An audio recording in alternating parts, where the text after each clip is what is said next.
لسم سپارہ سور لسم رکو سورہ توبہ اتم رکو. لسم سپارہ سور لسم رکو سورہ توبہ اتم رکو.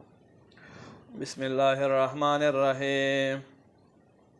انما الصدقات للفقراء، بے شک زکات مال خو فقیرانو د پاره دی، والمساکین او مسکینانو د پاره، والعاملین علیها او خلقو د پاره چې د تحصیل کوي، والمؤلفت قلوبهم او هغه چې زړونه اسلام ته محبت سره ډکول وي، وفي الرقاب او د غلامان آزادولو د پاره، والغارمین او قرضدارو د پاره، وفي سبیل الله او خلقو د پاره چې مسافر وي، او خلقو د پاره الله په لار کې چې جهاد کوي، وابن السبیل او مسافرو د پاره، فریضة من الله الله له جانب ودرولای شوی، والله علیم حکیم الله علم حکمت والے.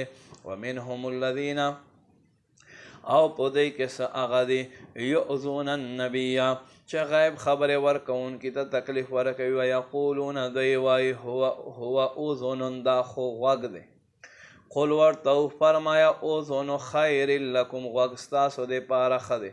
یؤمن بالله الله باندې ایمان لري، ویؤمن للمؤمنین ایمان الله باندې ایمان لري او مسلمانو په خبره باندې یقین کوي، ورحمت للذین آمنوا منکم او دا محبوب خو رحمت مسلمانو د پاره، والذین اغه خلق یؤذون رسول الله چې الله رسول ته تکلیف ورکوي، لهم عذاب علیم دوی د پاره درد والعذاب دی، یحلفون بالله دوی قسمونه خوري د الله ستاسو ته، لیردوکم چې تاسو راضي کی، والله ورسوله احق الله والله رسول ډیر حق لري، ان یردوه ادا چې الله والله رسول راضي، ان کانوا مؤمنین کشیر د دوی ایمان والی.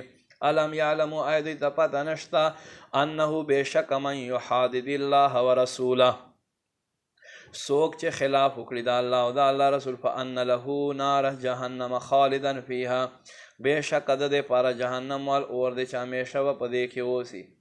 ذالک الخزي العظیم دا غټ رسوایی ده.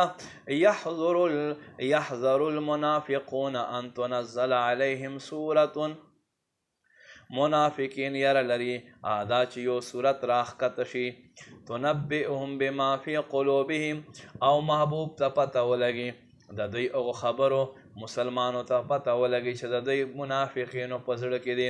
قل استهزئوا محبوبه ورته وفرمایه خندا کوئ، ان الله مخرج ما تحذرون بېشکه الله ظاهر کوونکی دی هغه څه چې تاسو یره لرئ. ولئن سألتهم او که ته دوی نه تپوس وکړې، لیقولن انما كنا نخوض ونلعب نو ضرور به دوی وایي چې مونږ خو هسې خندا کول او لوبې. قل ورته وفرمایه ابالله و آیاته و رسوله آیا تاسو الله او آیاتونه د الله او الله رسول پورې کنتم تستهزئون تاسو هغه چې خندا کوئ، لا تعتذروا تاسو باندې ملټوئ، قد کفرتم بعد ایمانکم مسلمانانو بعد تاسو کفر وکړلو.